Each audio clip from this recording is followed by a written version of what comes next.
#1 on our hot take chart and guarantees to move the dead.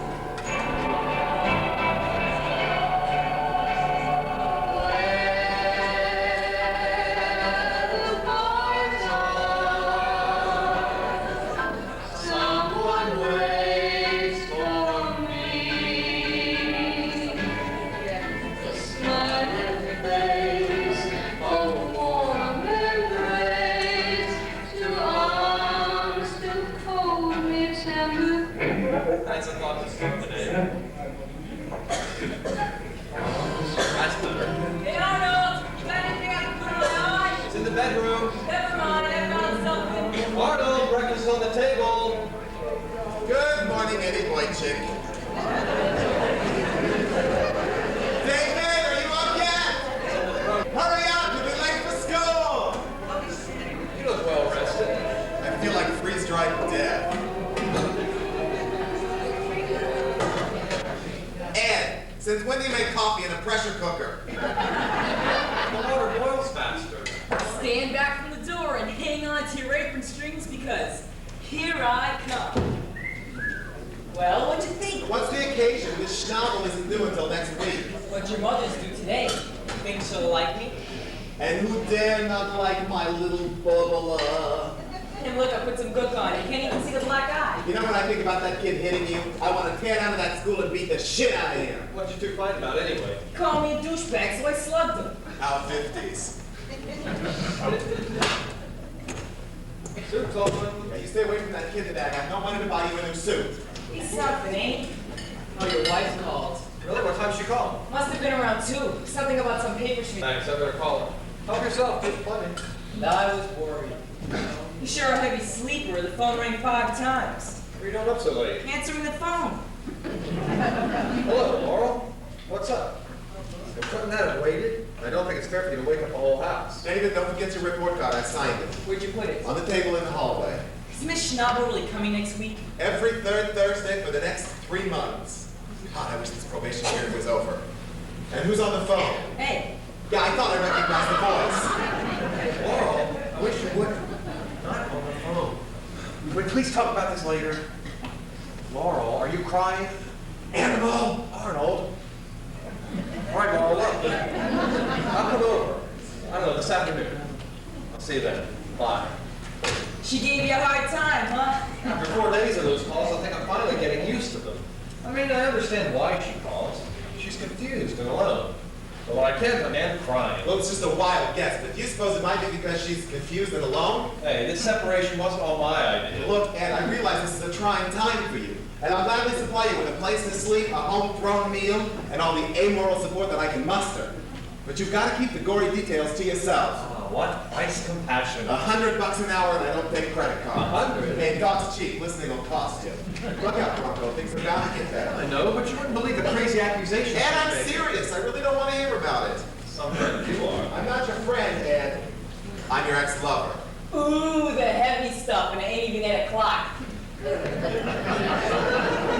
I didn't say that to be mean, really. It's just that I can't help remembering a phone call not unlike that one that I got from someone in this very room. Didn't think of that. Yeah, well, do. Please do. Well, I'll see Laurel this afternoon, hopefully end these midnight calls. While you're at it, would you mind asking her if she'd let you stay with her next Wednesday night? The Department of Child is arriving early Thursday in the person of our Ms. Schnabel. And I've got enough to explain without you on the couch. I mean, I'm good enough for your mother, but not David's social worker? It has nothing to do with being good enough. Ms. Schnabel just frowns on casual cohabitation. Casual? We've known each other 6 years. Yeah, 4 of which you spent married to another woman. David, take a glass of milk. I get it. It's not me she'll object to, but my bisexuality. Could we please leave your perverted preferences unpurported this joyous morn? David? Reactionary chicken shit. Please, not in front of the child.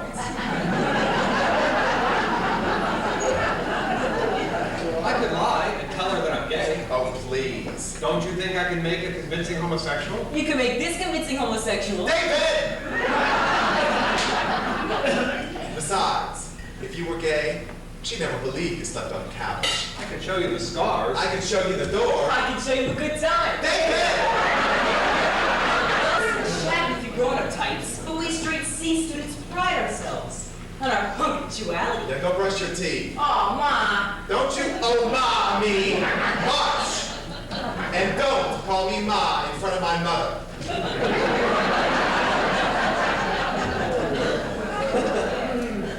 Are you having a good time, Consuela? Sorry, you act like his mother. I guess I do, because parenting thing's all new to me. I just can't quite get the hang of being mother, father, friend, and confessor all rolled into one. You're the best mother, father, friend, and confessor I've ever seen. You just gotta let go a little more. No, I will. God, I can't wait for my mother to get here. She can mother smother me, I can mother smother David. And I can mother smother referee. Laugh now, Betty Crocker, but we're gonna need one. Well, look, maybe you and your mother should spend some time alone. I can still find a hotel. You're staying here and that's an order. You wouldn't leave little old me all unprotected at a time like this, would you? Huh, of course you would, but you're not going to. My mother isn't exactly going to fancy my becoming a father, and your opinion as an American educator is going to prove invaluable. She'll say I'm prejudiced. She'll say a lot of things. You'll learn not to listen. You want some coffee? Sure. My mother's all right, basically.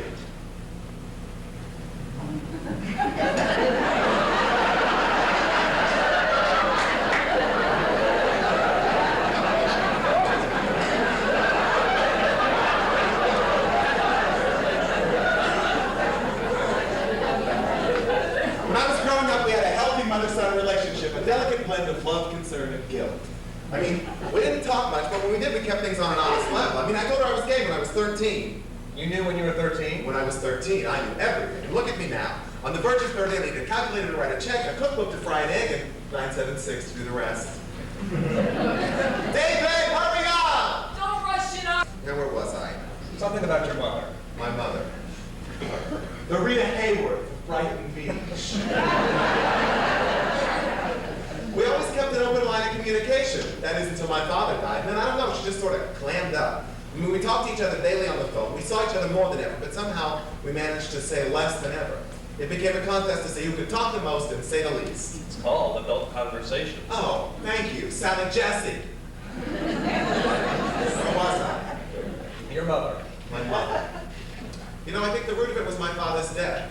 She refused to talk about it and how she was coping alone, but I was with Alan, and so we always had a topic of conversation in him. She knew Alan? Oh yeah, they got along great as long as I didn't call him my lover. She preferred to think of him as my friend. You know, I never even told her how Alan died. She just assumed it was a car accident, and I didn't bother correcting her. So now you don't know how to tell her about David. Oh, she knows about David, but she just assumes that he's my roommate. Oh, think Granny'll be impressed? David, you can put your elbows on the table. You can use vile and abusive language. You can even bark loudly during conversation. But whatever you do, don't call her Granny. You can save yourself a load of grief if you just let me break the good news to her. Thank you, but I've already heard your subtle mouth at work. Don't say I didn't offer. I'll get it. You want tea? Why not? Sister Arnold's house of hope. You pay, we pray, Brother David speaking. Give me that. Hello? Oh, hi, Murray, just a second. Don't you ever answer the phone like that again. What better than Miss Schnabel? Have you got a comb? A handkerchief? March! A handkerchief? Really, Arnold? Murray. Yeah, let me call you back when I get my little man off to work. David, hang up that! David, hang up that extension. No, you can't have a divorce. We're not married. Murray, God, that kid makes me feel so old. Oh, don't worry about it. What time is the great arrival? I don't know, around noon, I guess. I'm getting out of here before you think of something else. Aren't you forgetting something? What now? You're unreal. I love you. Yeah, me too. Now get going. You're gonna be late for school. All right. Have a nice day. You too. Ma! Men kissing. What's this world coming to? My father, my brother, and I all kissed. It's called affection. Aren't you going to work? It's Brooklyn Day. My school's closed. Only the Brooklyn schools? And Queens. Queens, too. Sounds like affirmative action at work. I'm going for the papers. Maybe I can get a lead on apartments. Well, don't be too long. I'm not going to face her alone. Need anything from the store? Yeah, give me some milk, all right? Great. See you later. Don't be very long. Give me about an hour. All right. Oh, Ed! Skimmed milk!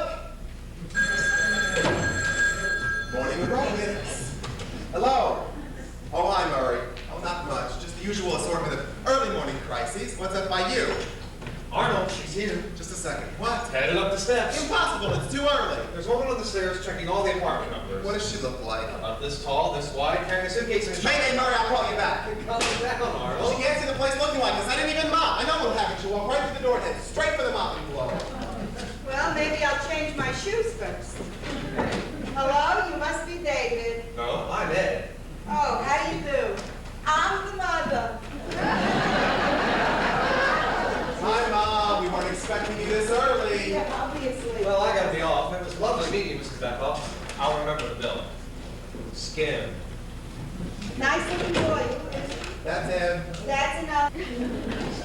Hurry, that bus ride from the airport, I couldn't get a seat. I'm telling you, Arnold, women's liberation is giving me varicose veins. Thanks. So, let me look at you. How do you feel? You look good. Yeah, well, good compared to the last time you saw me. The last time I saw you was at your friend's funeral. We're supposed to look lousy at funerals. It shows respect. You could use a shave. I just got up. Do you want some coffee? No, a glass of tea. And a can of Lysol. What's that stench? Ed cooked breakfast. Oh, so I know he's not the cook. Pretty wallpaper. Oh, it's not wallpaper. You know, I stenciled that design myself. Oh? Should have used wallpaper.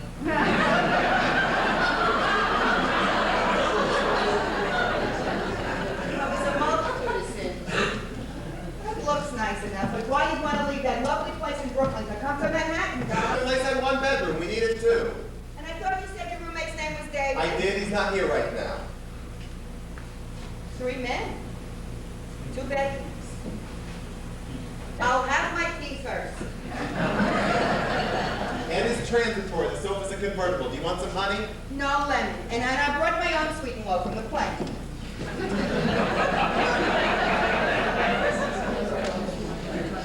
You don't get much light here. Oh, it's called indirect semi-shade. It's supposed to be good for the plants. Really? So's manure.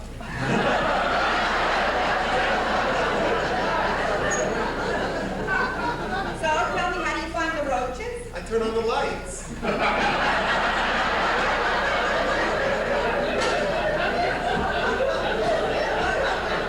Your brother? Yeah, he was over last week for dinner. Oh, he brought a girl. Andrea.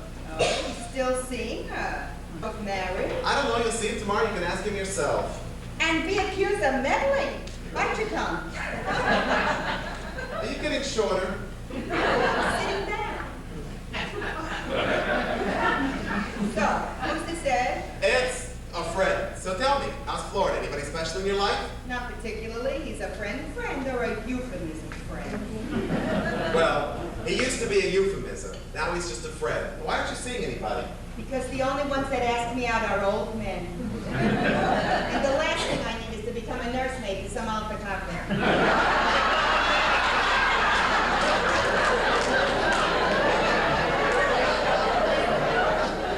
Don't you meet any men your own age?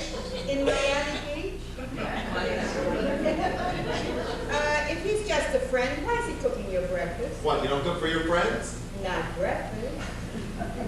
Didn't you used to have a friend named Ed that got married? Great tan. He was a teacher.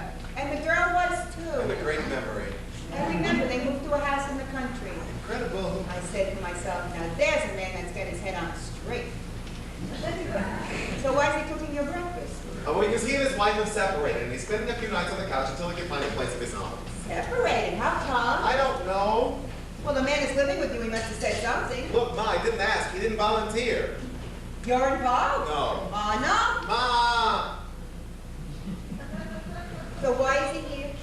Because he asked if he could stay, and I said yes. Well, you must admit it sounds a little queer.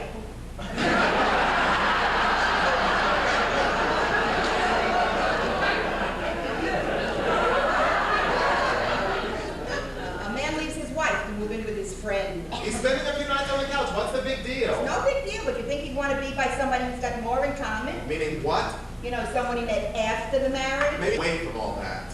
You mean he's still... Look, can we talk about the wedding That reminds me of your mother. Why didn't you have my head screwed on? Here, I baked you some cookies. Fresh from the sunshine these days. Take a whiff. You'll smell Miami. David will love these. I didn't know what to get you. I hadn't seen the place, don't know what you need. Oh, I didn't show you. What? Well, look what I'm making. Boy, I'm telling you. It's really pretty, huh? Nice. Nice design. Very nice.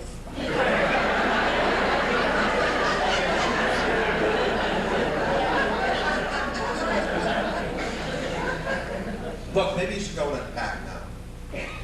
How are we arranging all this? Well, you're gonna sleep in my room, and David's gonna sleep in his room, and Ed and I are gonna share the couch. Wouldn't it be easier if I stayed on the couch, then you two could have your privacy? We don't need privacy. How about if you shared David's room? No, Ma. What's the matter, Shayna Boyla? Didn't you sleep good? No, I'm fine. I just need a couple minutes to pull myself together. Go ahead, pull yourself together. I could use a few minutes myself. Arnold, where's the dog? He didn't come to say hello. Oh, I had to give him away, Mom. Why? He used to sit by the door all day and night whining, waiting on Alan to come home. I couldn't take it, so I gave him to Murray. What's all that? Don't ask me why, but they forwarded some of your mail to me. Anything I should know about? Nah, mostly garbage. But I got one letter here from Ernie, the insurance man. You canceled your policy? Well, one of them. What's the matter? You need money? I'm always good for a Thank loan. you, things are fine. Meanwhile, you lost out on a very good deal. You wouldn't find a policy like that. And what do I need with a $25,000 life insurance policy? Not now, you don't, but you never know. Someday you could meet a nice girl. Mom! Believe me, you never know. Look at your friend, Ed. I'm looking. He's separated. Separated, but not divorced. Believe me, you never know. Believe me, I know. What's the matter? You don't want children? Not the kind you mean. The kind I mean. The kind I mean have 2 arms, 2 legs, a mother, a father, chicken pox. How many kinds are there? You'd be surprised. Arnold, you and your brother are the last of the Beckos. Yes, so? Don't you feel it a duty to continue the family name? Well, not particularly, and besides, there's always my little brother, and I'm sure that there will be lots of baby Beckoffs running around. And what if he only has girls? I know a good surgeon. What does that mean? Look, why don't I go take a shower, all right? And after that, you and I can sit down and have a long talk. A long talk? I feel another gray hair growing. It's not that bad. Here, I'll take your bag for you. Don't bother, I'll do it. All right, look, it's the room at the end of the hallway. First, I didn't even have time to make the bed, so you're gonna find clean linen in the I'll linen manage. closet on the left-hand side, all right? All right. All right, I won't be long. Bye. Hey, see Jack? They still need the old mama. If I wasn't here, who would make the beds?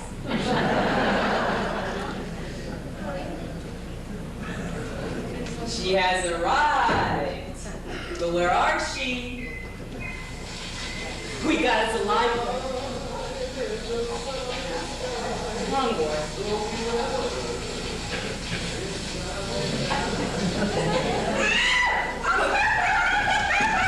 Please, I'm not a burglar. Then what are you, some kind of a weirdo who likes to watch middle-aged women strip beds? I'm not a weirdo, believe me. Then you're a rapist! What would I be doing in a 3-piece suit? How do I know? Maybe you got a wedding after? Mom, what are you doing?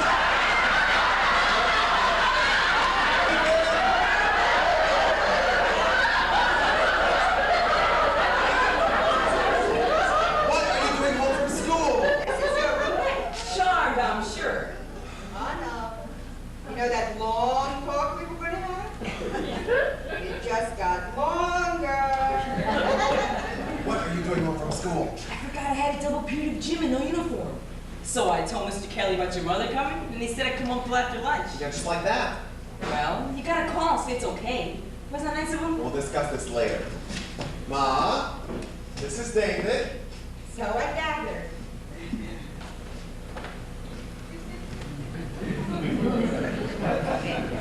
Okay, so now we all know each other, right? Arnold, you're dripping. Sorry, look, how about this? You go finish unpacking, all right? And you go start lunch. It's okay? on 9 o'clock. Look, when I tell you to do something, I mean that you...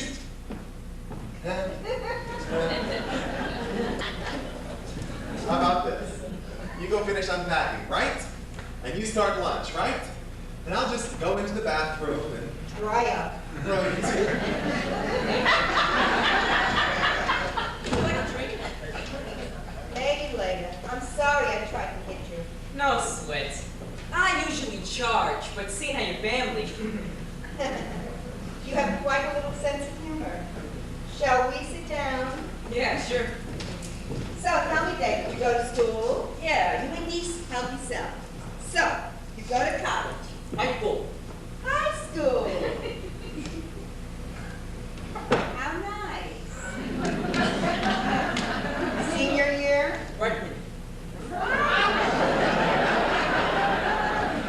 It's very sweet.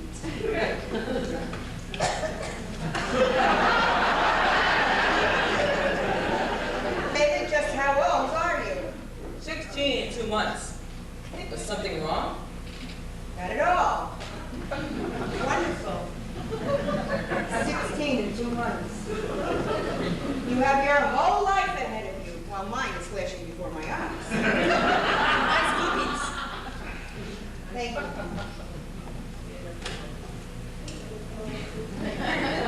Tell me, David, it's really none of my business, of course, but aren't you a little young to be out in the world alone? No. What the judge did, so here I am. Everything all right out here? Fine, dear, keep trying. You like the place? We cleaned it over for you. Sorry to get back in time to see your face when you got here. That face when you compare to this one. I would have taken the whole morning off, but hey, you know Arnold. Hey, you better hurry up and call the school. Mr. Kelly think I was putting him on. Does Arnold hear excuses for you? Sure, who else? Who else? Oh, I got an idea. Why don't I call the school while you change your clothes? Hey, I wore this special for you. Yeah, I've seen it. It's cute. Take it off. All right, dear. It took so long. March! And that way Arnold got his technique.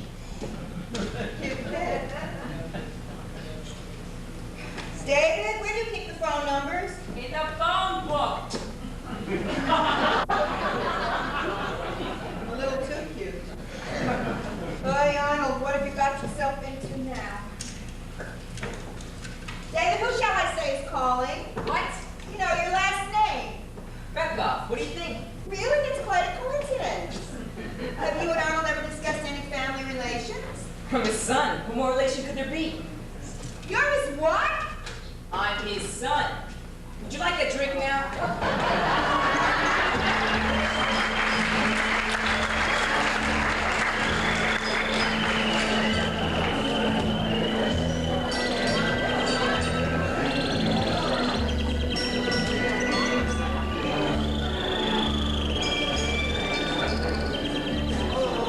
Anybody home? Where the hell have you been? Buying milk. For 9 hours. I was on the express line.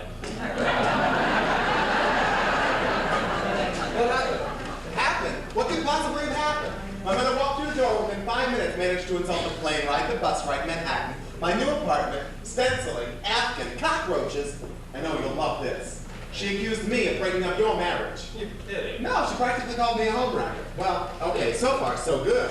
My mother and I sit down to have a nice little chat with who should walk through the door but the patron saint of truancy himself, David. My mother gets one look at him and goes, what a sweet child. This little boy are you? Giving the long-awaited cue to David to turn coat round and point every available finger at moi. Oops. Oops. Did you say oops, Ed?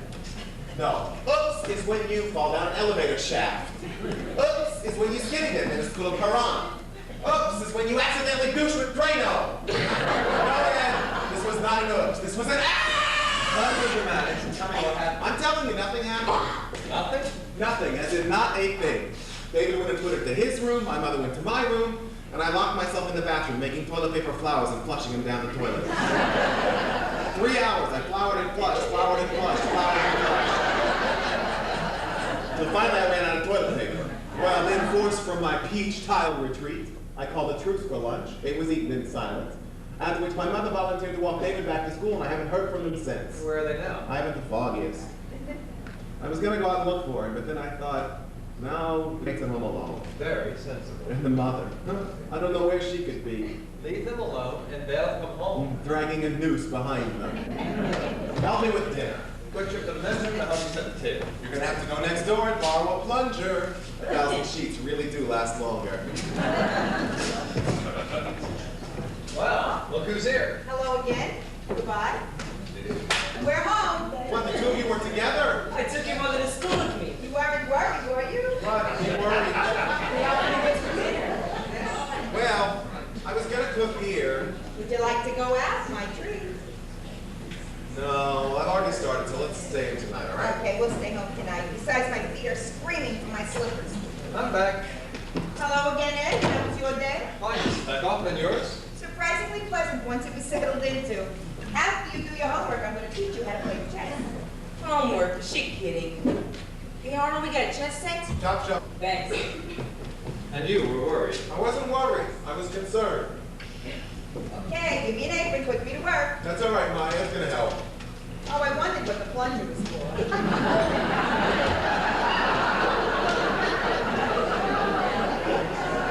Listen, if I'm going to diet co-main, it's going to be from something I made myself.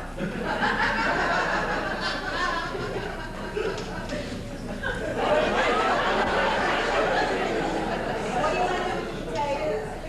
Well, I was gonna bake potatoes, but if I can twist your arm. You want my latkes? I love your latkes. So you'll get my latkes. All fixed. Thank you, Ann. Hey Arnold, I can't find a chessboard. All right, I'm coming. You like latkes, Ed? I don't know. Never had it. It's jam. You're in for a treat. I couldn't help noticing you have slippers just like. May I ask who gave them to whom? You like my slippers? Aren't they chic?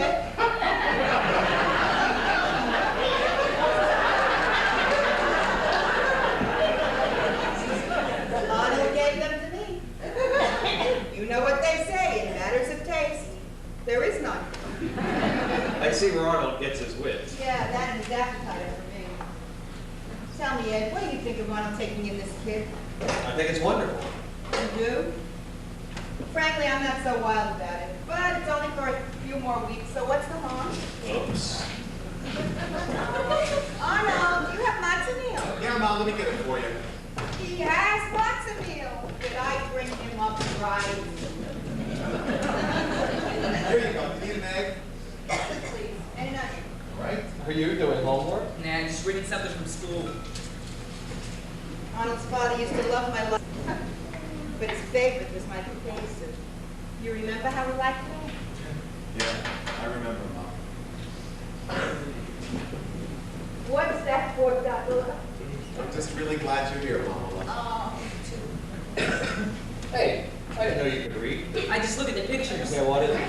Garbage for English. What? I don't know, a poem. The Ballad of Ready to Go Oscar Wilde. That's jail, as in Jail. That ain't what it It's says. the British spelling. Yet each man kills the thing he loves. By each let this be heard. Some do it with a bitter look, others with a flattering word. The coward does it with a kiss, the brave man with a sword. Very good.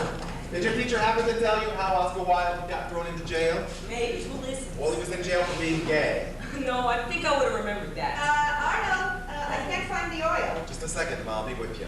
So anyway, 10 years earlier, Parliament had passed this law against homosexuality. Oscar Wilde had this young lover, and his young lover's name was Lord Alfred. Arnold, could you please give me a hand? In just a second, Mom. So anyway, Lord Alfred's father found out about it and threatened to start causing scenes in public, you know, getting thrown out of hotels and stuff.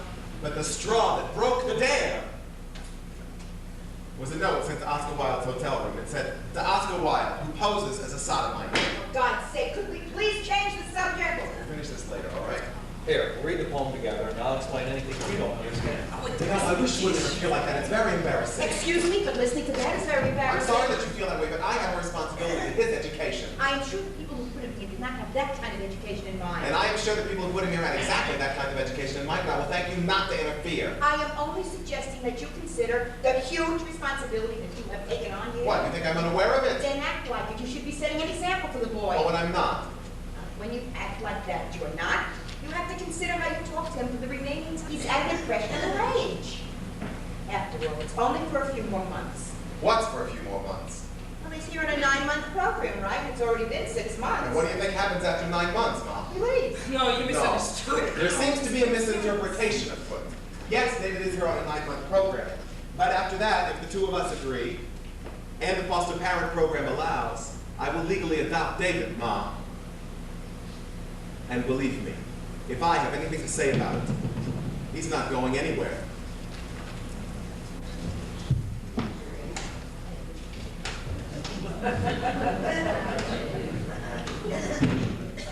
That was nerves. What's up? What did you say to her? I didn't say Well, nothing. you certainly got away without words. Wish me luck. You going in there? Got any better ideas? Don't look at me. I'm just the babysitter. Somber times inspire your whimsicality. I'll remember that. Don't forget to write. And we'll be in the next room, so Todd. Here goes everything.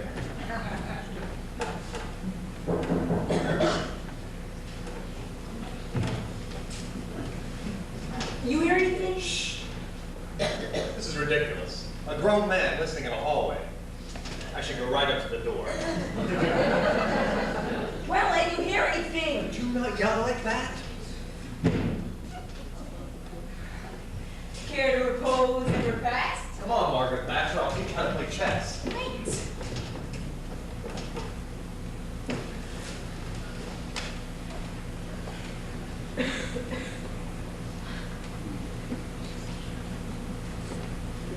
What, are we just gonna sit here and stare into space? If you want, I should do a bubble dance. Maybe the drink. Frankly, Otto, you've done a lot of crazy things in your life, but this, Adopting David is not a crazy thing. It's a wonderful thing that I'm very proud of. if you're so, how come you were too ashamed to tell your mother? Everything else you tell me. You shove your sex life down my throat like aspirin every hour on the hour. This 6 months he's been here and not a word. Why? I don't know. What else is new? Look, Ma, you know you're not the easiest person in the world to talk to. What did I say? Do I tell you how to run your life? Let me tell you something, my son. I learned a long time ago that no matter what I said or how I felt, you and your brother were going to do exactly as you pleased. So I never said a word. On purpose. You want to know why you didn't tell me about this? I'll tell you why. Because you knew it was It's wrong. not true. No? No. Why then? I don't know. You would if you'd listen. No, look, this isn't something I decided to do overnight. We put in our application more than 2 years ago. We? Who we? Alan and I. The two of you were going to do this together? Well, that was the idea. Now I've heard everything. Oh, look, that's what I love about you. You're so good. Oh, no. So Alan's not here. Why is he here? Because with everything else going on, I forgot about the application, and one day the phone rang. It was the foster parent program, and they said they had David for us. Well, I told them what happened to Alan, and they said I could probably take David anyway. And you said send them on over. Well, not at first, but then I thought it all the way through and called them back and said yes, on a trial basis. Well, I'm glad you got a money back guarantee. But you still haven't told me why you wanted it. Because I was tired of widowing. With a what? Widowing. Widowing. That's a word of Murray's. And a nice one at that. But what does it mean? Well, you know. No, I don't know. Widowing. Feeling sorry for yourself? Cursing every time you walk past a couple walking hand in hand? Watching tearjerkers on TV, knowing they can only tear you up? Oh, Christ, with everything else going on around here, I thought this was the one thing I wasn't going to have to explain. Well, how should I know? Whatchamacallit. Did you ever say a word to me? I didn't think I had to. Oh, Ma, it's only been 3 years since Daddy died. Oh, wait. Are you trying to compare my marriage to you and Alan? Your father and I were married for 35 years. We had 2 kids and a wonderful life together. You have the nerve to compare yourself to that? That's not what I mean. I'm talking about the loss. What loss did you have? You fooled around with some boy. Where do you come to compare that to a marriage of 35 years? Oh, and you think it doesn't? Come on, Arnold, you're not talking to one of your pals. Ma, I lost someone that I love very much. So you felt bad and maybe you cried a little. But how would you know about what I went through? 35 years I lived with that man. He got sick. I took him to the hospital. You know what they gave me back? I gave them a man. They gave me a paper bag with his watch, wedding ring. How could you possibly know what that felt like? It took me 2 months till I could sleep in our bed alone, and a year to learn to say I instead of we. You're going to tell me that you were widowed? How dare you? You're right, Mom. How dare I? I couldn't possibly know what it feels like to pack someone's things in a plastic bag and watch the garbage pickers take them away. Or what it feels like to forget and set his place at the table. How about the food that rots in the refrigerator because you forgot how to shop for water? God strikes me dead whatever I did to my mother. Ma, To you deserve had a it child easy. talking to me like You this. had 35 years to remember. That disrespect. I have 5. I only hope someday you have a child and he talks to you just like this, the way you do to You me. had your children and friends to comfort you. I had me. My friends didn't want to hear about it. They said, what are you writing about? At least you had a lover. Because everybody knows that queers don't love, right, Ma? Oh, Ma, you had it easy. Lost your husband in a nice clean. I lost mine out there on the street. 23 years old, laying dead on the street. Nice, Ma, huh? What you call very nice? Oh, they killed him, Ma. A bunch of kids killed him with baseball bats. Children don't by people like you. Because everybody knows that queers don't matter, queers don't love, and those that do deserve what they get.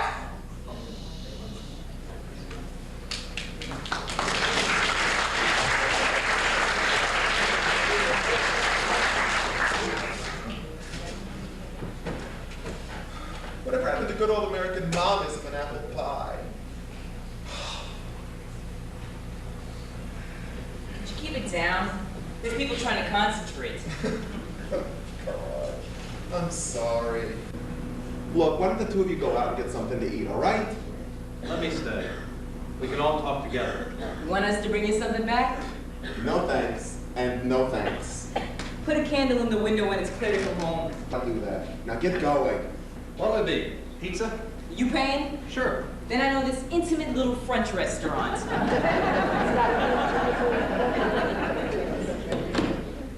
Okay, round 2. Yoo-hoo! Mommy dearest! It's safe to come out now. David and Ned are gone for a walk and we got the whole place to fight in. Enjoy yourself. I'm going to bed. Look, Mom, I'm sorry I lost my temper. Ha! Glad you're sorry. But would you please come out here? We can't talk like this. You don't want to talk. You want to fight. But I don't fight with my children. In your whole life, did you ever hear your father and I fight? Look, do you want to sit down?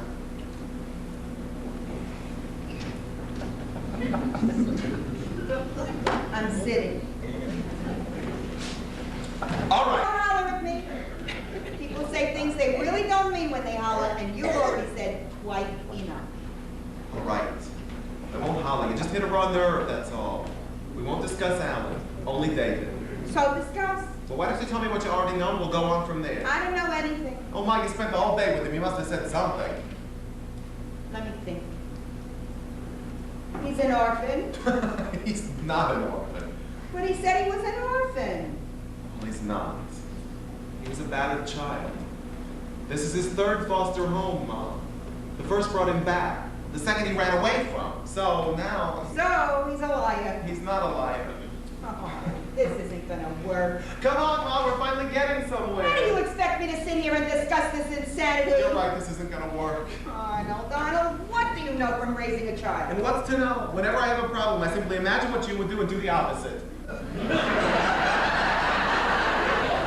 That's what you invited me up for to insult me and spit on your father's grave? No, for crying out loud! Mama! Would you please sit down? I'm sitting. I don't know why, but I'm sitting. All right. Now we're going to discuss David. Not Alan, not Daddy, just David. And we're going to stay home. Ah! I give up. Oh, Arnold, darling, open your eyes. Don't you see how ridiculous this is? I've been here less than a day. Already I've seen you let him hang out on the street, go without dinner, miss school. This is hardly a typical day. You want to talk or make excuses? This is not little Lord Fauntleroy we're talking about here. If this kid decided I was coming down too tough on him, he'd pack and take off and I'd never get him back again.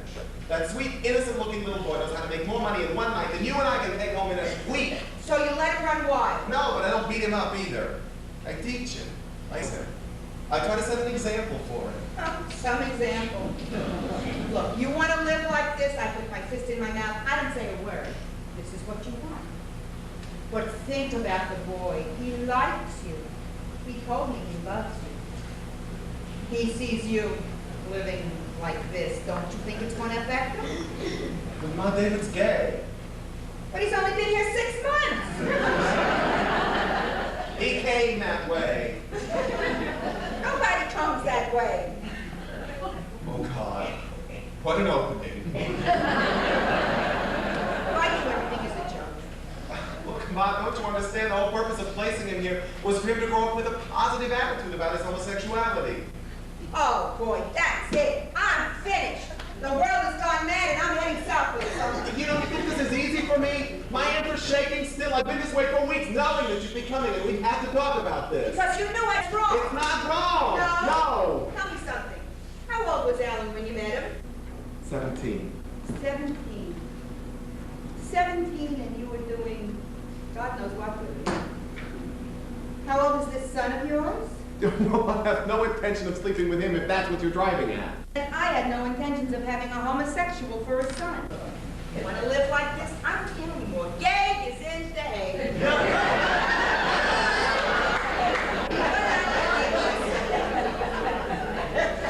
You're telling me that I made my father sick? No, he was thrilled to have a fairy for a son. You took a lifetime of dreams and threw them back in his face. What lifetime of dreams? Ma, you knew I was gay for 14 years. What? You think you walk into a room, say, "Hi, Dad, I'm queer," and that's that? You think that's what we brought you into the world for? Believe me, if we'd known, we wouldn't have bothered. God, you tell me I should talk to my child like this. Arnold, you're my son. You're a good boy, a sensitive person with a heart can hurt, like your daddy, and I try to love you for that. Forget this, but you won't let me. You gotta throw me down on the ground and rub my face in it. You haven't spoken a sentence since I got here without the word gay. Because that's what I am, Mom. That were all your word. You could leave it in there and try to wear for love. No. You're obsessed by it. You're not happy unless everybody is talking about it. I don't know why you don't just wear a big sign and get I don't know what to say to you, I really don't. But it is what I am, and it's not just a matter of who I sleep with.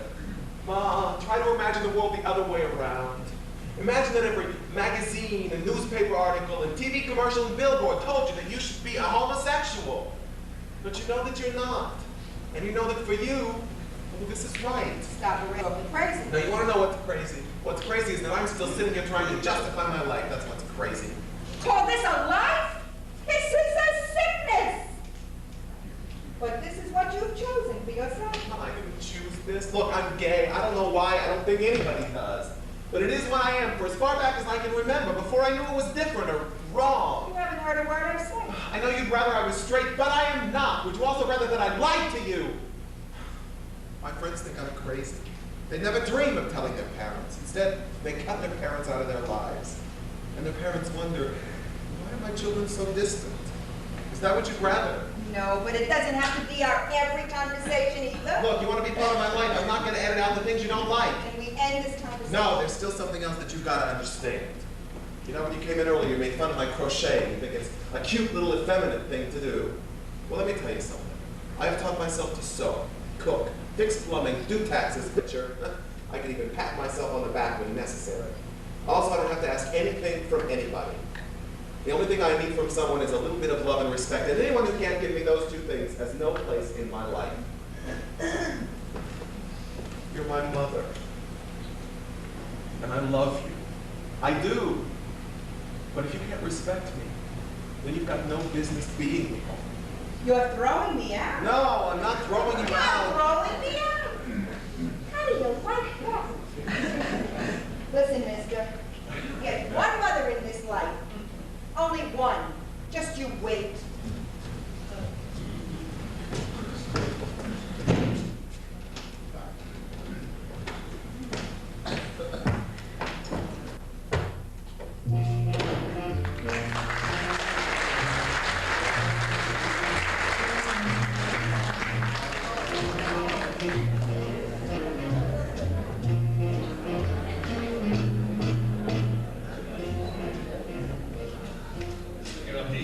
Yeah, plenty. Look, I'm pretty bush. I'm going to start getting ready for bed. You know, you can see the park from here. We almost didn't take the apartment because of it. You lost me. Arnold ever brought you there? That's where it happened. I didn't know. Yeah, there. They're walking back toward the street out the other guy. The kids jumped out behind some bushes. As you can see, there's no way to run. Must have happened too quick anyway. Alan died right off, and the other guy crawled out into the streets. I know. You could see us staying in the sidewalk in the daytime. Arnold showed you that? The day I moved in. At first I figured he was trying to scare me out of going to the park at night. I mean, I didn't know some shit. And here he takes me out, first day, and shows me some dried up blood on the sidewalk. At first I figured him for a nutcase. Like maybe he had a case against the... Man, I think a bunch of piss-offs took out your level for kicks. I can understand him being crazy. So I felt sorry for him. Just passed it off. Then about a week later, we were watching the news on TV, and there was this protest march. A group of Jews marching against Nazis. They were holding signs that said, "We remember and never again." And I looked over at Arnold. He was like crying, real soft. Just like that, I connected. I knew why he showed me that. So you talked to Laura? Yeah, I saw her this afternoon. What'd she want? Oh, nothing. Sure. Really? You don't have to tell me. Yeah, it was nothing, really. Hey, it's cool, you don't have to tell me. It ain't like we're old friends or nothing. After all, what am I to you? Look, it was nothing. She just wanted to know if I was thinking about coming back, that's all. And you told her no? How do you know? I know. Well, to tell you the truth, I haven't decided yet. You won't go back. Can we change the subject? Sure. So, now that you and Laura are washed up, you gonna start shopping around? Well, since I haven't yet decided, then I haven't yet decided. But don't think about it too long, you'll wind up like Arnold. And that's bad? Arnold goes out to work in the shop, that's all. And that ain't healthy.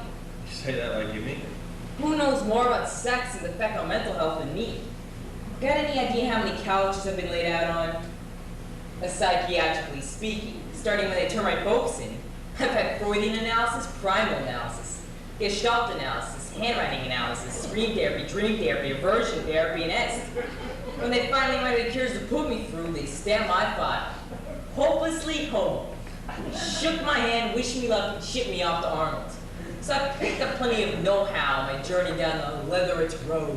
Now, the knowing and doing are two different things. You're only... I guess you don't read the New York Times. Seems no matter how many petitions they sign, they just can't get God to change the age of puberty to 18. Kids have sex. But that's another subject. It certainly is. Bottom line is, here's Arnold. Attractive, sensitive, intelligent, a great conversationalist, pretty good cook, and he's living like an old Italian widow. So? So it's time for a change, don't you think? Maybe. Got any suggestions? None I'd care to discuss with a 15-year-old. And you called him a bigot? Look, I ain't asking for no miracles. But though I must say, I'd be proud to call you Daddy. I'm simply suggesting you can both use a little T-E-N. T-E-N? Tension easing nookie. Sex is very therapeutic.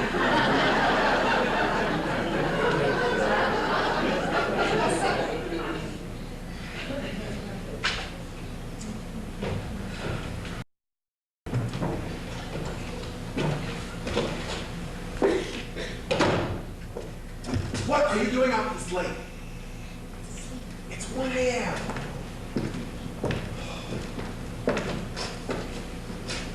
You know, things got pretty wild up here a little earlier. Yeah? Look, I'm sorry I didn't tell her about you, but you've got to know that it's not because I was ashamed. Glad to hear it. My mother just has a certain picture of what my life should be, and it's very difficult for her to adjust all the curves that I throw in. For John. All right? I knew that even before she came to visit, even before you came to live with me, that sooner or later we'd have this showdown. But you've got to understand that it has nothing to do with you. Come on, Arnold. This ain't age you're talking to. Whatever goes down with the two of you is exactly what's going to happen with And us. how do you figure that? Because you're just like her. You wouldn't say that if you'd been here earlier. I know what goes on with mothers. Remember, you're my fourth. Because we're both gay. It's the same trick. I'm sorry, but you're mistaken. Think so? What if I met a girl, came home and told you I was straight? If you were happy, I'd be happy. Bullshit. Here you are working your butt off, showing me all the joys of a gay life, giving me the line on dignity and self-respect. You telling me you wouldn't wonder we went wrong? Not if you were really sure that that's what you wanted. Yeah, I see the way you treat it. The guy keeps telling you he's bi, and all you keep doing is calling him a closet case. So you don't know what you're talking about. I'd be perfectly willing to believe that he's bi just once, He'd think about the person he was with before he thought about what sex that person was. How can anybody do that? You ever meet someone and not know what sex they were? See, that's not what I'm talking about. I know what you're talking about. It's just dumb. Look, would you Shut just- up and let me finish. I stay with you because I want to. I really like living with you. I even like the way you try to mother me. But you can really be a shithead about things. But you make me feel like I got a home. And a bunch of other assorted mushy stuff to get into here. But Arnold, I'm telling you now, I'll walk if you try to use me as an excuse to sit home alone or pick a fight with your mother or Ed. Hey, you do what you gotta do, I ain't judging. Just don't blame anybody but yourself if you get my drift. You get my drift? I come down too heavy. Still want me to stay? All right, now Did I ever tell you that I think that you're really swell? break this up. I gotta go to school tomorrow. I know, and you gotta go to bed now. I'm gonna go out and get some air. You want company? No. Okay. See you later. All right. David, you're not, are you? What? Straight? What would you do if I was? Kill you. Nice to meet you.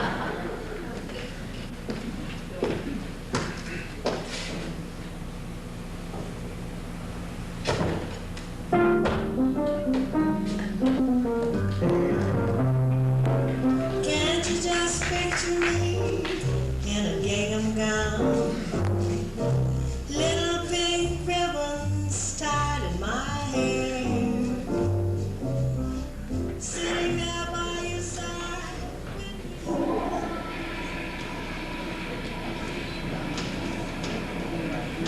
Oh,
God.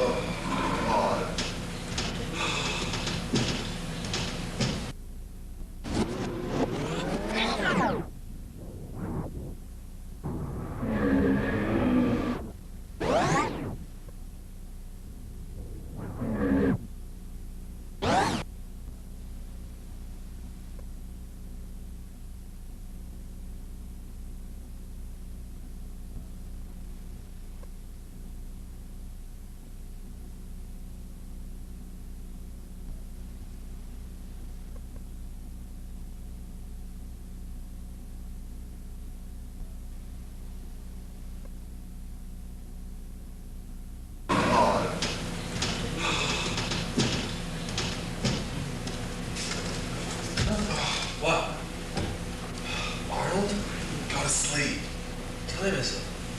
Just past 6 a.m. Waiting up Sleep. for you. Yeah, I see want to talk? No, go to sleep. I don't want to go to sleep. So don't go to sleep. Just get in. A while ago. I didn't hear you. Your mom woke me up earlier and we had a little talk. She said she's leaving. I know, I tripped over the bag on the way to the door. She wasn't going to stay the night, but I got her to calm down. She couldn't get a flight out until morning. She'd stay if you asked her. Sleep? Stop telling me to go to sleep. All right, go to hell. I'm sorry. You want something to drink? Sure. White wine. Oh. Oh, juice. Thank you. Well, I saw Laurel one day. That's where I went. I don't think she's overjoyed with the separation. She thinks we're sleeping together. Funny, huh? Laurel and your mother thinking the same thing. Maybe they know something we don't.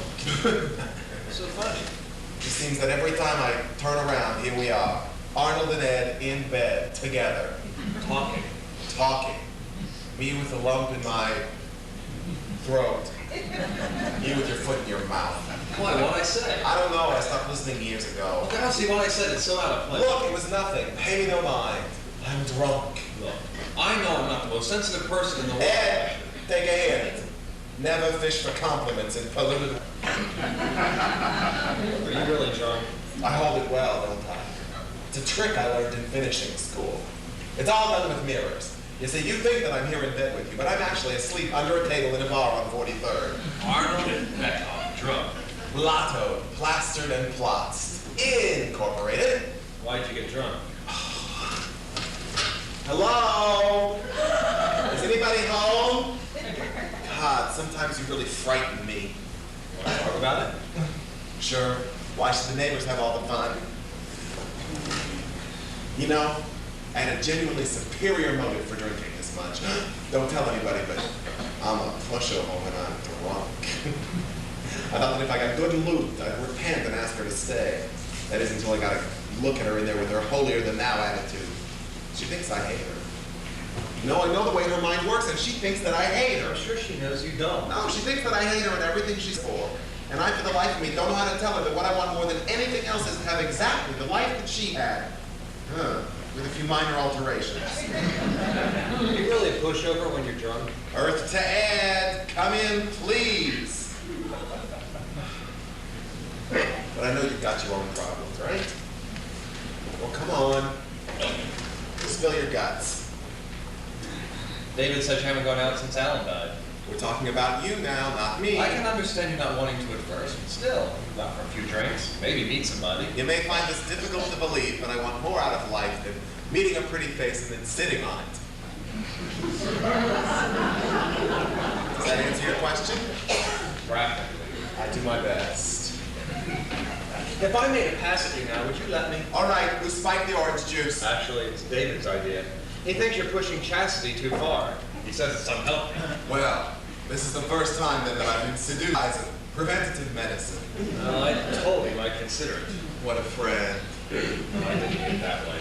You never do. I mean, this is not exactly what I want. You know, I came to that conclusion about 5 years ago. I think maybe it was your marriage that gave that way. I didn't want that either.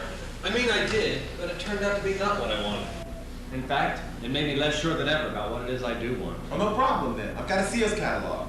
You can just flip through it, and if you find what you want in there, just give a primal scream, and I'll get it for you for your birthday. You're not being fair. I'm upset. I've tightened up to my nipples in Southern Comfort. I'm sorry. Never mind. No, you're trying to say something, and I've got diarrhea of the mouth. Come on. I'll behave. I promise. Look, this is me behaving. This is Arnold. You can tell me anything. I want another chance with you. Anything. Listen, it makes a lot of sense. We know each other so well. Look, Laurel and me together, well, it wasn't enough. Obviously, or I wouldn't be here. And that's the point. I am here. No matter what I do, I always end up back here with you in bed. Talking. Talking. But here. Arnold, the time I spent here with you and David, well, it's been the closest thing to whatever it is I want. I feel wonderful here. Please. Not 5 minutes ago is what you said you wanted. I thought you said you weren't listening. I'm asking you to think about it. That's all. Just think. Can't you see that I have? How thick can you possibly be? Look, can't you see that ever since your phone call, that's all I've thought about? 5 days ago, you walked through that door, and ever since then, I've been playing the dutiful wife and mother to your understanding, if distant, father. And David, he's been having the time of his life playing baby. And it's been wonderful. It's been preposterous. It's a joke. 3 grown men playing house. You think this is playing house? You have no idea what playing house is. Arnold, Laurel. Now that may sound a little strange considering the circumstances, but my feelings for her are genuine. But it's become apparent that what we have is a friendship and not a marriage. Well, it's a hell of a lot more than most people have. Look, Ed, do you really think you can bring your friends here? Are you ready to introduce me to your parents as your lover? And David as our son? And I just threw my mother out of my house, and all she wanted to do was not talk about it. You think I'm gonna ask anything less from you? I think it's time to find out. Christ, Ed, I don't know. I don't even know what this is supposed to be. See, I thought that David and Alan and I could find out together, so now So let me help you. You, me, and David. I can't. Why, Arnold? Are you afraid I'm gonna walk out again? That's not it. Then what? Ed, I'm not Laurel! I'm counting on that. Go home, Ed. Are you crying? Go away and leave me alone. I can't. Not with you like this. You need someone to talk to. I don't need anybody, thank you. Well, maybe I do. Then go home. You've been a lovely wife who will do anything for you. She can give you your own house, a 2-car garage, your own child, and a white picket fence, and the whole goddamn thing double-dipped in chocolate and government approved. Go home, man. I don't have anything like that here. Do you really believe that? Well, your mother sure did a job on you. Hello? Is anybody home? You're gonna make me say it, aren't you? Under the soul that I am, you're gonna make me say it. I don't want you to say anything. Oh no, I'll say it. I'm not ashamed. Embarrassed maybe, but not ashamed.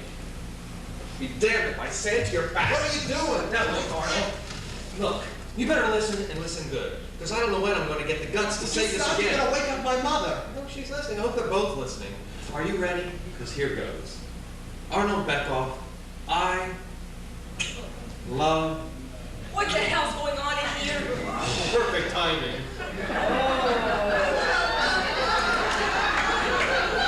Am I into something? I hope.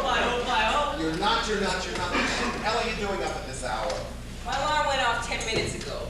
In case you lovebirds haven't noticed, it's morning. Jesus. Hey, is this a closed marriage or can anybody join in? And maybe next 3. My first pajama party. You look awful. Did you get any sleep?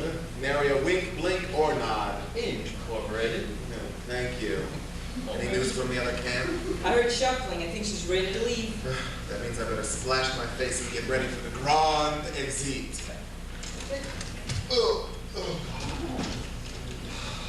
Well, I struck out. He said no. you asked first. Don't you know anything? Well, it doesn't matter anyway. Arnold always says no when you ask him a question. Then he thinks about it and wait, just watch. Hey, Arnold, you want breakfast? No thanks. 1, 2, 3, 4. Now, David, maybe I'll have an egg. most contrary person I've ever met. Look, maybe they should be alone for the final round. Better get dressed. I am dressed. Show off? Well, then start the coffee while I catch up. Do you like pancakes? I love pancakes. Great, I'll make you some when I learn how to cook. 752-9480 with your requests. It's 6:54 in the Big Apple on what looks to be a beautiful June day. And I'm here with you, dedicated to the one you love. Now, an oldie by request from Keisha to Robert, Tyrone, and Carlos. Guess she couldn't make up her mind, huh? All right, here it is with love. Our numbers, Play-Doh 752-9480. I'm waiting to play it for you. What are you listening to? One of those calling shows, I think. You want to change it? No, leave it. We're just gonna turn it down.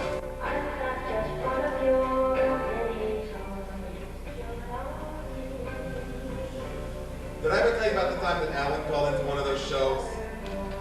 They read the dedication wrong. They read from Ellen to Arnold. The guy must have thought it was a typo or something. What song is it? My Honey Valentine. It was very romantic. Does your mother stay for breakfast? I don't know. Has she shown her face yet? Nope. Why don't you go in and ask her and see if she needs any help, all right? Into the jaws of death. Into the mouth of hell. Any message? No, March.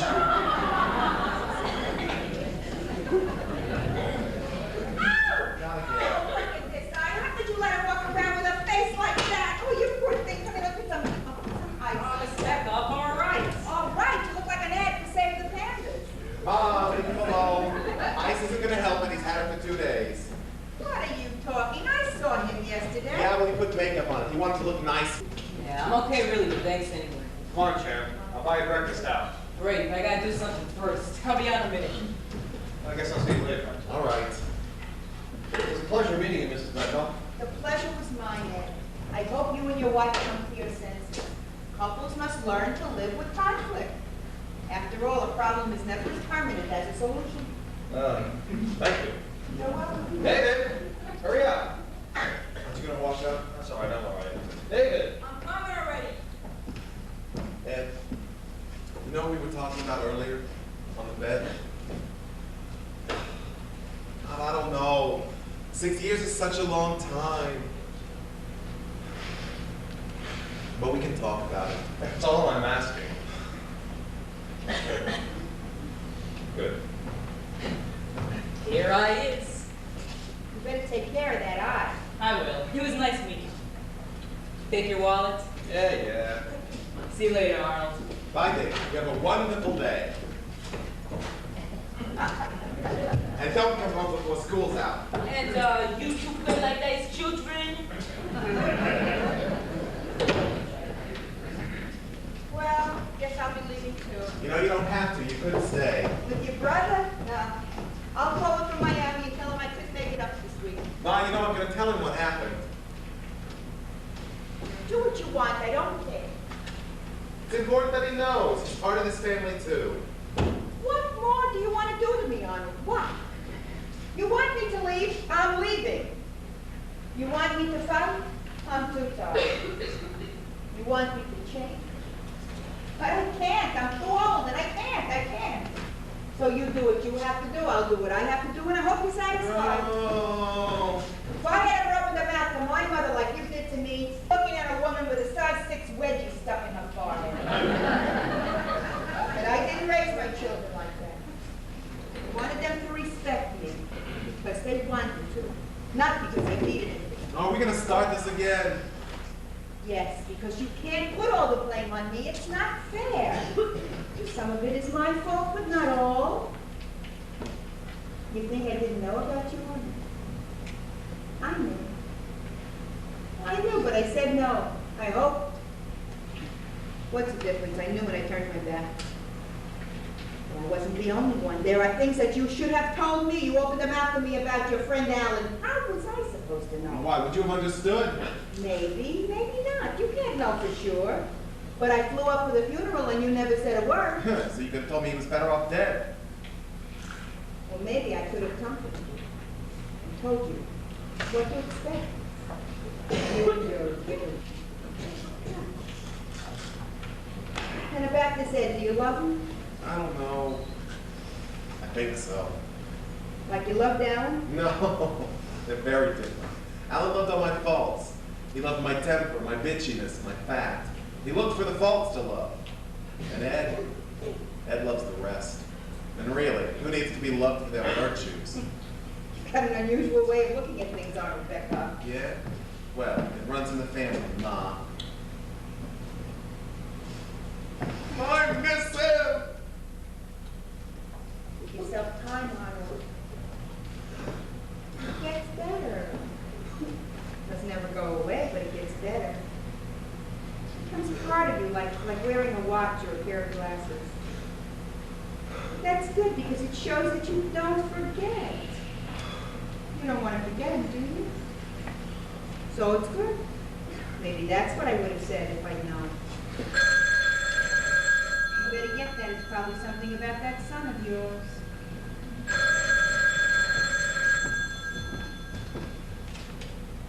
Hello? Oh, good morning, Murray. No, it's just been a long night. No, I don't have any plans for today. What are you doing? What? No, the radio's not on. All right, I'll turn it on. Give me just a second, all right? It's Murray, something about the radio. No, I've just checked with my producer who took the call and he's confirmed it. What a morning. Whatever is this world coming to? So, here it is. A dedication from David Darnold with all his love. Now, baby, when you sigh, I want to sigh with you. When you cry, That is some terrific kid I got there. now ain't that love? Do you hear this, Mom? Oh, ain't that love that I feel in my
And with Bill Clinton. Some of the people we spoke to go back even before the advent of fast food. Anyhow, just about all of them are here tonight to share in the success of the local boy who made good. Now, you've already met one of Bill's musical buddies from the early days, Randy Goodrum. Now, meet on film the rest of the band.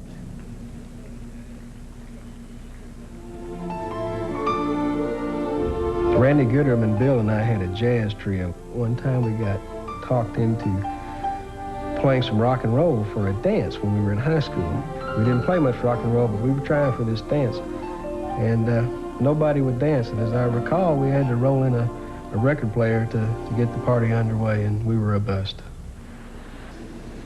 When George Washington took the oath of office, it was a pretty sparse affair. You know, maybe a couple of fifes, a drum, new set of wooden teeth. Those were the only highlights of his inaugural. Now, I wonder what George would have thought of this extraordinary array of talent gathered here tonight. The best is here, including some of the finest practitioners in a field of music close to the heart of our newest president. So get ready for some good old-fashioned rock and roll. Starting with the man who started it all, Chuck Berry. And on keyboard, the outrageous pioneer and musical legend, Little Richard. Yeah, the outstanding, long-standing drummer for Mr. Bruce Springsteen's E Street Band, Max Weinberg. Eric Clapton's award-winning bassist, the incredible Nathan East. And on keyboards, the man every rock star wants from his album and on his stage, Fred Villengate. World-class guitarist, composer with the group Ambrosia, David Pack. Also on guitar, the genius who helped create the unique sound of Crosby, Stills, and Nash, Stephen Stills. And a second-generation star of the first magnitude on harmonica, the daughter of Chuck Berry, Ingrid Berry Clay. So let's rock and roll!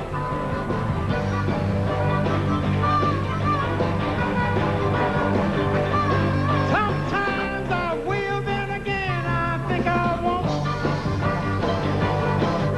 Sometimes I do, then again I think I don't. Looked at my watch and it was 7:45. You know, Bill's gonna get this country straight, Bluff Rock. Really rockin' and rollin', child. Really rockin', rollin' till the break of dawn. Stopped my watch and it was 8:45. I know, I hope and pray that you really feel fine. Really rockin' and rollin'. Really rockin', rollin' till the break of dawn. We wanted change and we got much more. Bill Clinton, Hillary, and Big Al Gore. We were really rockin' and rollin'. Really rockin', rollin' till the break of dawn. Ladies and gentlemen, Little Richard. Good golly, Miss Molly. Show like the ball. Woo! Miss Molly. Show like the ball. Oh, when you're rockin' and rollin', I keep it on my phone. And from the early morning to the early night, when I come Miss Molly rockin' at the hot of blue light. Good golly, Miss Molly. Woo! Oh, when you're rockin' and rollin', I keep it on my phone. Woo!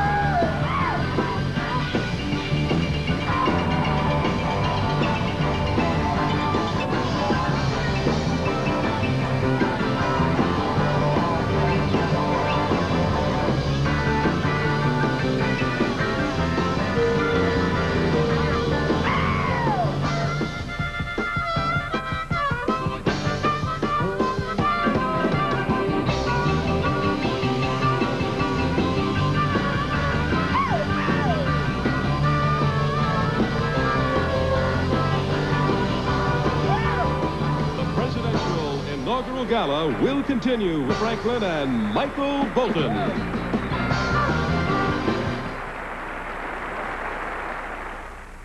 Well, I think that over 10% of the U.S. population goes to bed hungry, and that's something that's hard to imagine. At my restaurant, like a lot of restaurants, we have extra food. Most restaurateurs don't necessarily know what to do with that food, though. And it's just a totally logical connection that we who often have leftover food would want to address this problem of hunger. The most effective way is through an organization, which is actually a national organization called Share Our Strength. They are simply agents who connect the restaurants with the shelters. Because American Express has provided the funding for Share Our Strength, their dollars are actually going to connect food who needs it. American Express supports Share Our Strength. Call 1-800-251-7000 to find out how you can, too. When you were 21, we drank a toast to it. Yeah. We did do that. When you were 30, I can't read this. You could boast of it. Now you're 40. Look at there. See? So make the most of it. Yeah. Well, isn't that clever?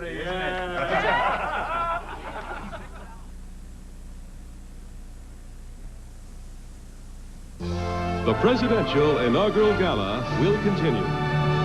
A new generation of leaders, shaped not by World War II, but by Vietnam. I wasn't the only one wearing peace signs all over the place either. There was a lot of us that thought, this is totally wrong. Eye on America continues coverage of the Clinton inauguration. Tomorrow, CBS Evening News with Dan Rather. When was the last time you fell in love? With a whole town. Friday, find out what's behind picket fences. This is CBS. Well, Kay, here we are at Helton Motors, 37th and Montgomery, and I've got a quick question for you. Why do you think so many people buy their used cars at Helton Motors? Well, Dad, in the first place, the folks here at Helton are just good, down-to-earth people. They're a reliable car dealer, and they just make it so easy to buy a used car. Helton handles only clean, low-mileage used cars, and they do their own financing. They even have their own service department, and they can help you with your insurance needs. With service like that, why would you go anywhere else? Make Helton Motors your car dealer. You can't improve this thing. It's Home Improvement's Patricia Richardson, plus Rapper's Grand Poobah, live on Arsenio.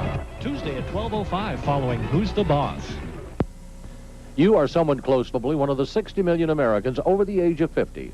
Watch the Senior Report every Monday, Wednesday, and Friday on the news at 5:30 to stay on top of the medical, legal, and social issues facing America's fastest growing age group. The Senior Report, Monday, Wednesday, and Friday on the news at 5:30. A battle of unbeatens in girls high school basketball, highlights at 11.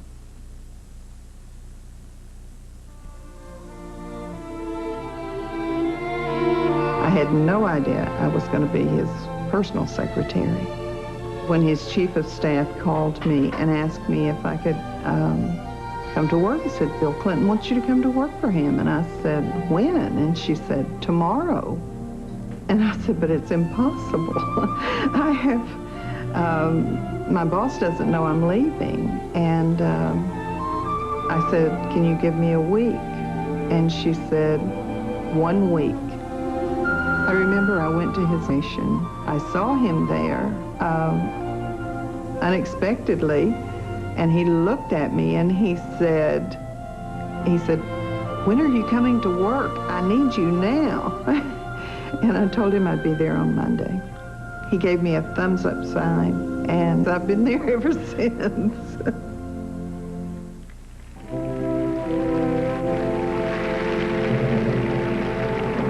After the pivotal Battle of Gettysburg, they gathered there to dedicate a cemetery. Seen that day in this rare photograph, President Lincoln spoke briefly, yet his remarks captured the bravery and sadness of a whole war.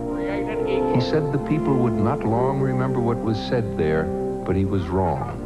His words have been carved into our hearts forever. God perish from the earth.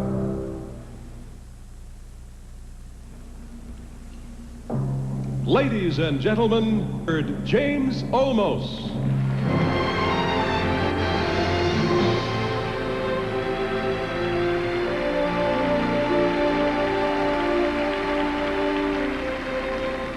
Thank you all very, very much from the bottom of my heart.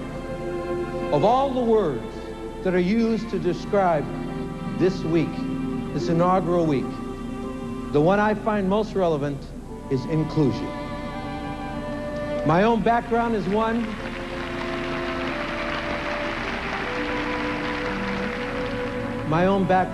of inclusion, so I can relate to it, the entire concept. For you see, my root originally is from Africa. I am African first. Crossing the continent to Asia, I'm Asian second. Leaping over the ocean to add some Mayan, Aztec heritage, which in the 15th century, with the arrival of my Jewish, Hungarian, Spanish ancestors from Europe, blended those bloodlines and produced the multi-ethnic man standing proudly before you this evening.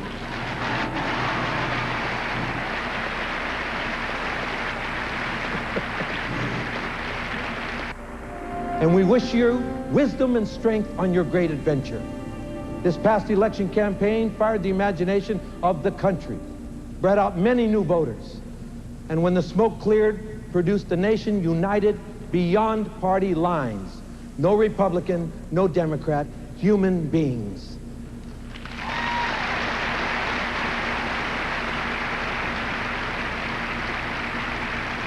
For the good of the entire country.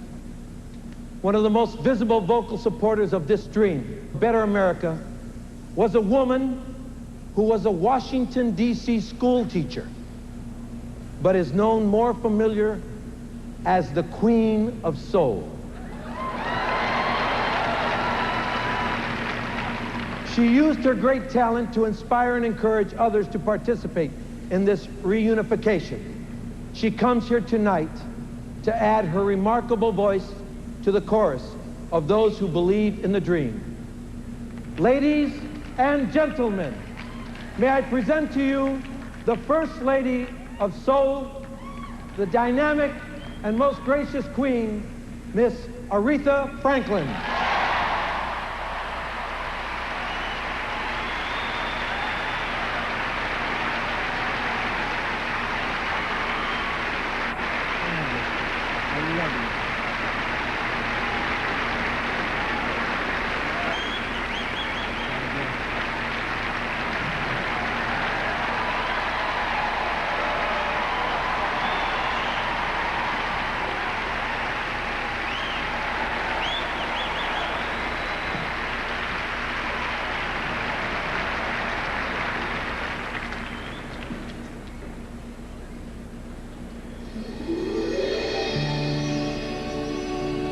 I had a dream.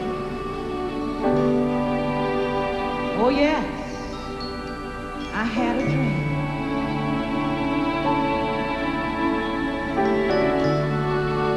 I had a dream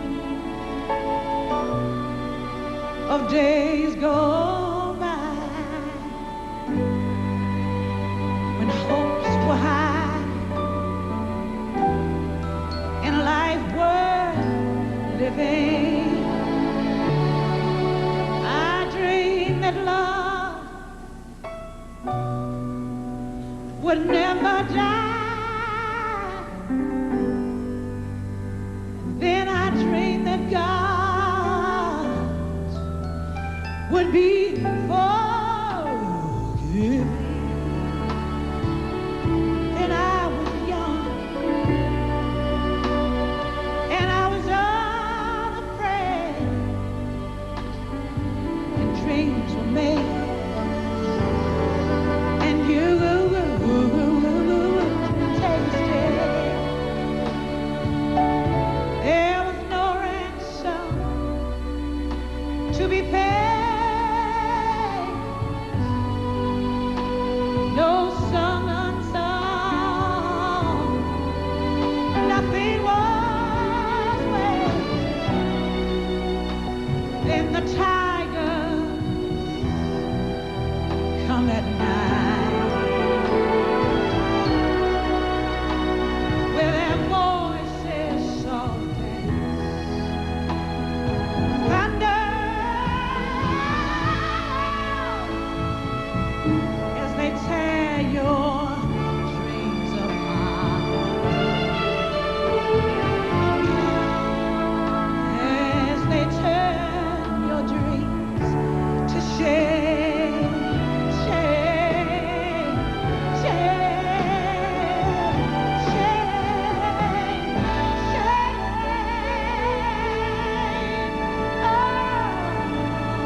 the new 32-valve, 280 horsepower Lincoln Mark 8 to everything else. Then you'll understand why, instead of introducing it, we decided to launch it. The new Lincoln Mark 8, what a luxury car should be.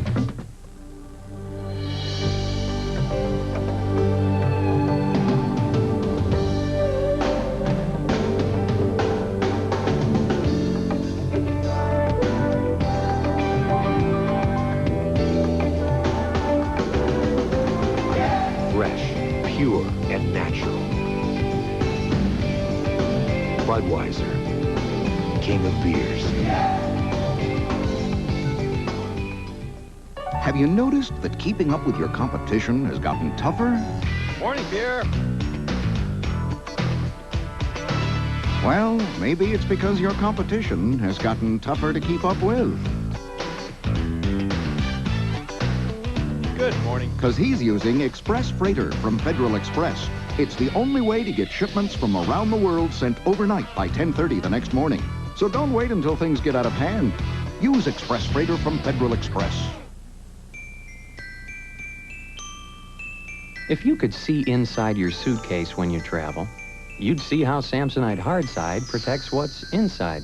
Because Samsonite has a crush-resistant outer shell and a durable hardside construction that's designed to over the long haul. Daddy, did you bring me anything? Samsonite Hardside. After all, you've got your life in there. The presidential inaugural gala will continue. Will Bob be the victim of a fatal attraction? Your butt. I want to grab your butt. My butt is married. All new Bob, Friday. Colorado Springs needs a doctor, and I happen to be one. She's come to the rugged West with a purpose I'm a doctor. We don't need her help. and finds prejudice and hardship. If you're going to survive, you better learn to make it on your own. Saturday, an all-new episode of Courage in an Untamed Land. Jane Seymour is Dr. Quinn, Medicine Woman. This is CBS. Who'll be cutting prices at Super Sale 93 next Saturday at the Radisson? We'll be there. We wouldn't miss it. Come play with our pro. We'll be there. With the best prices of the year. We're going to clear it out. And don't you miss it. We'll be there. I'll be there with all the stereo stuff. With great deals on great furniture. Don't you miss it. Come on down and see me at the Radisson Saturday the 23rd. I'll be there. Super Sale 93 next Saturday at the Radisson. This important message from DARE.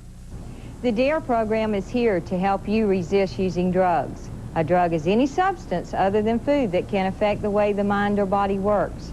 You already know that cocaine, crack, marijuana, and LSD are drugs. But did you know that caffeine, alcohol, and tobacco are also drugs? Awareness helps you resist using drugs. For the DARE team, I'm Corporal Sandy Daly. This message from DARE and WTOC. Cracking down even tighter on DUI on the night side. The presidential inaugural gala, sponsored by the American Express card. Don't leave home without it. And sponsored by Columbia Pictures and TriStar Pictures. And by Crystal Pepsi. Right now, we're all thirsty for change. Ladies and gentlemen, Goldie Hawn and Sally Field.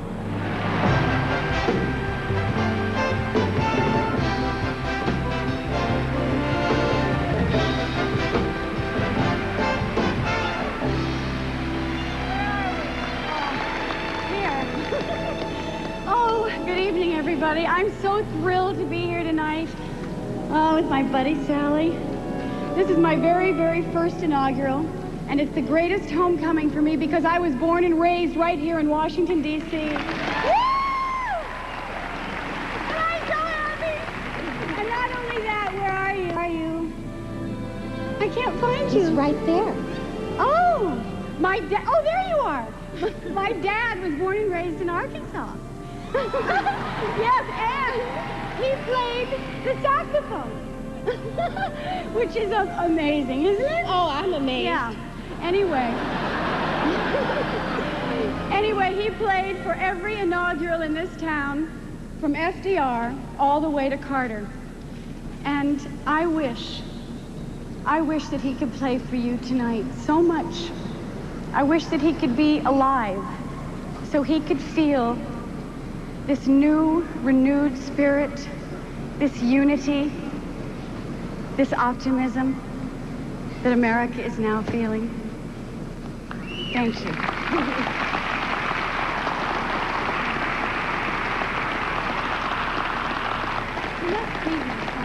I think Goldie and I have been friends for a very long time. We've worried about the treatment of women together and the education of our children and our aging parents.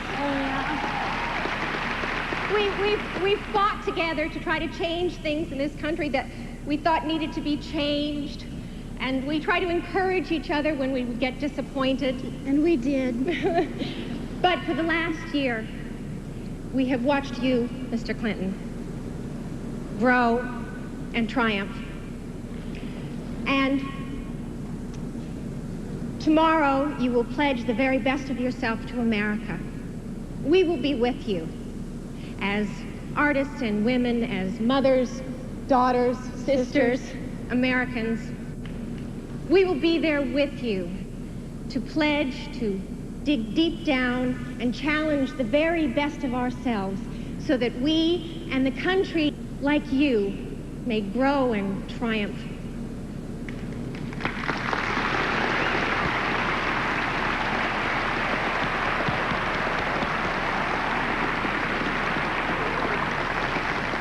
Time. It's a very happy time. Now we're going to introduce one of the most brilliant dance companies in America. Under the direction of Judith Jamison, they will be performing a work called Revelations. Originally choreographed in 1960 by Alvin Ailey, it is set to the music of traditional Negro spirituals. Dancing excerpts. You didn't like that word from the beginning. Dancing excerpts from Revelations. Here is Alvin Ailey, American Dance Theater.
Rock of my soul, Abraham.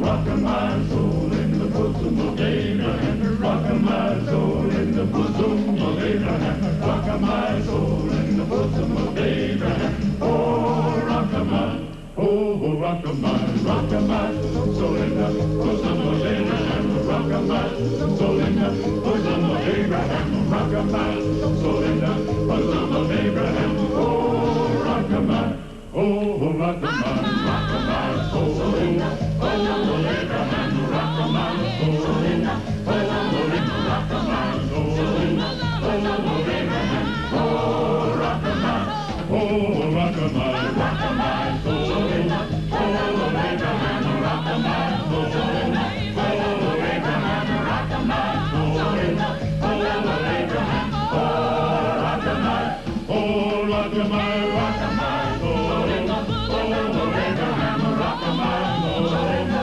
bosom of Abraham. Rock my soul in the bosom of Abraham. Oh, rock my, oh, rock my soul in the bosom of Abraham. Rock my soul in the bosom of Abraham. Rock my soul in the bosom of Abraham. Oh, rock my soul.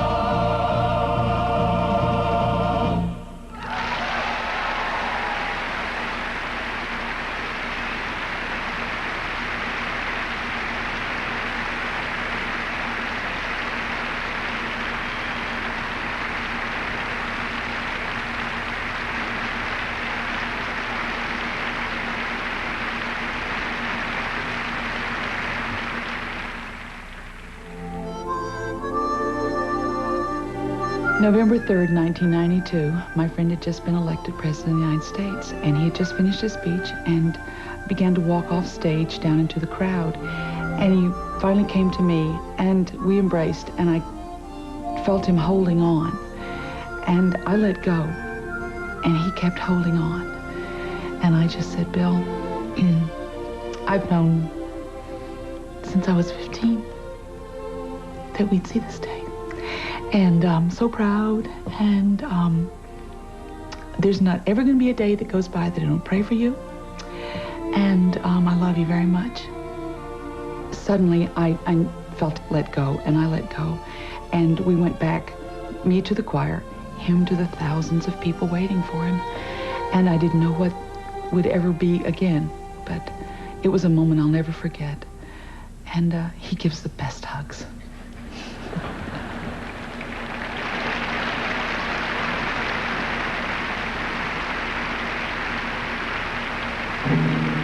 Ladies and gentlemen, Macaulay Culkin.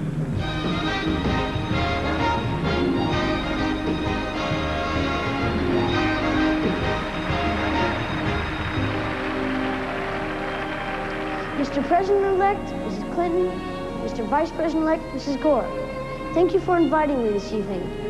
I have two admissions to make. One, this is the first presidential inauguration party I've ever been to. And two, until recently, I didn't even know what a presidential inauguration was. But then again, so I've been told, until recently, neither did the Democratic Party.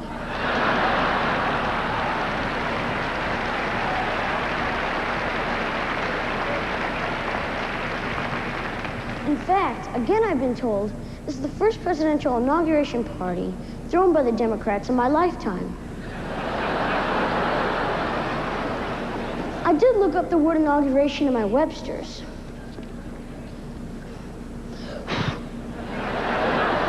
Tell I'm using this a lot. Okay. It says that it means to mark a beginning. So, let's mark it. Mr. President-elect, Mrs. Clinton, Mr. Vice President-elect, Mrs. Gore, may I wish you a very happy beginning, and may it lead to a very happy middle, and of course, to a very happy end. Thank you and good luck.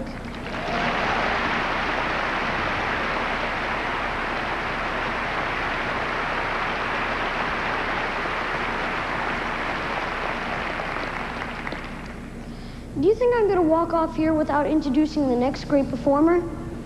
I don't think so. He has a great voice, a great smile, and, hey, great hair. His name is Michael Bolton.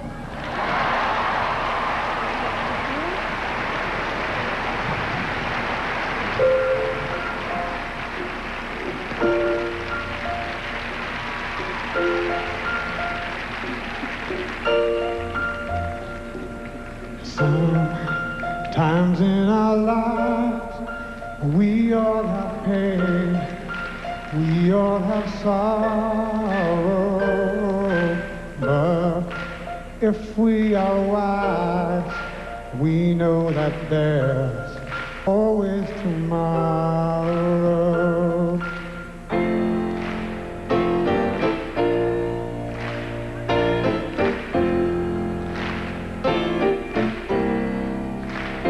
Lean on me when you're not strong. Love me your friend. I'll help you carry on.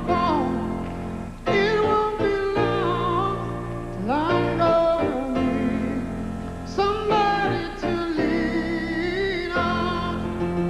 Please swallow your pride if I have things you need to borrow. No one can fill those of your needs that you won't let it show. You just fall on me, brother. You need a hand. We all need somebody to lean on. I just might have a problem. You'll understand. We all need somebody to lean on. Lean on me when you're not strong, and I'll be your friend. I'll help you carry on. It won't be long till I'm gonna need somebody to lean on. You just call on your brother. You need a hand. We all need somebody to lean on. I just might have a problem, but you'll understand. We all need somebody to lean on. Now if there is a love that you ever bear, that you can carry on, right up the road, I'll share your love if you just call me. Call me, call me, call me, call me, call me, call me, call me.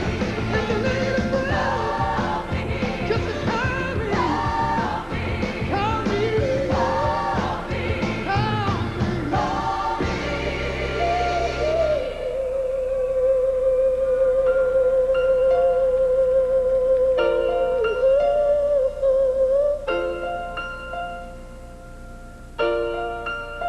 Lean on me when you're not strong. I'll be your friend. I'll help you carry on. It won't be long till I'm gonna need somebody to lean on me.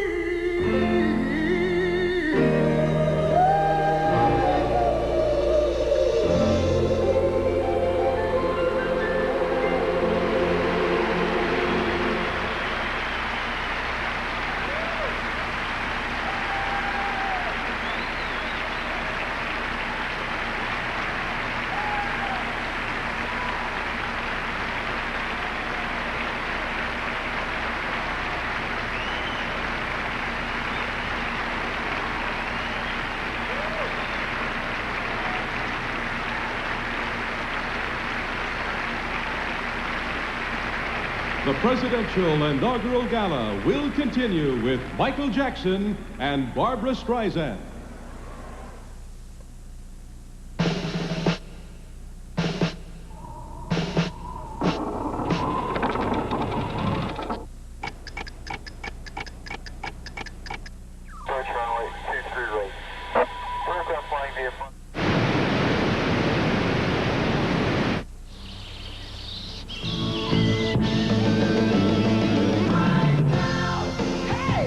So tomorrow Danny, I know what you're going to say. You don't have to. You like me. I won't make you say it. I was just going to tell you to wear magic socks tomorrow. Okay. Good tip.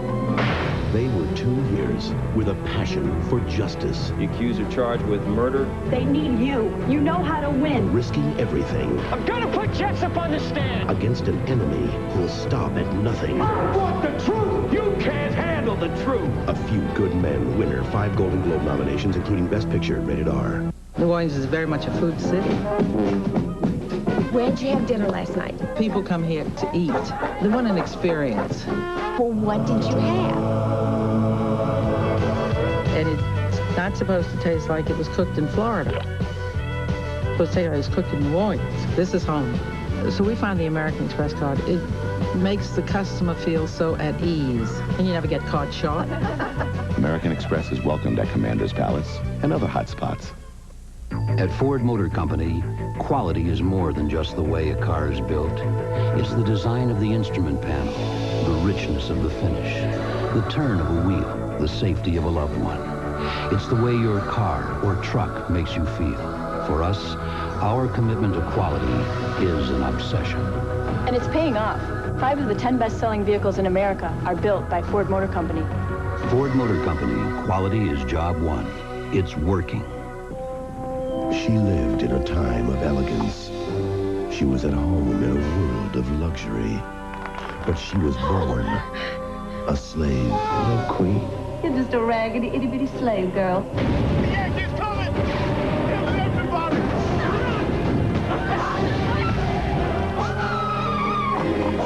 And it took a lifetime of being free to learn the meaning of freedom. How dare you speak to me like that? How dare you speak to me like that? I know what you are. I don't want your damn white charity. All I want is what's due me. Danny Glover. I love you with all my heart. Martin Sheen, Anne Margaret, Janet, Paul Winfield, Ossie Davis, Tim Daly, and Halle Berry as Queen in the epic saga of an American family. Discover the roots of a new generation. This was my home. Alex Haley's Queen, coming in February to CBS.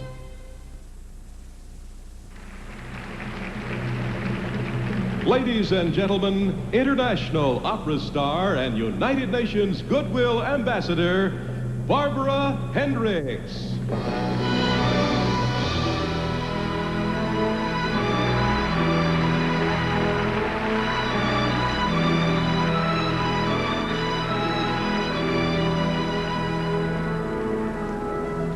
It's been a long way from my father's church in Arkansas, where I made my singing debut at about age 4, to the great opera houses and even refugee camps throughout the world. In just about every country where I've performed, I found that the music of American composer George Gershwin is not only familiar but beloved. Over the course of a 3-year period, Mr. Leslie Brickus took on his own labor of love and set words to the music of some of Gershwin's symphonic works. Tonight, in honor of this very special occasion, I have the privilege of performing a world premiere set to the music of the first movement of the Concerto in F. This piece is entitled The World That I See, and it tells us that we must all have the courage to pursue the dream to work together for a world that honors the humanity in each person above all else.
the Army in the 20s, stationed a long way away from home in Italy.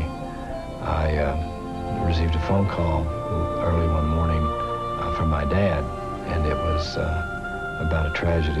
My mom was killed. About 10 minutes later, after I hung up from my dad, I got another call. Who is it but Bill Clinton? And when we hung up, I was a lot more focused and realized that I still had lots of friends. Ladies and gentlemen, the Philander Smith College Choir from Little Rock, the group that sang at the governor's mansion on election night, now joins another of America's great artists, Judy Collins.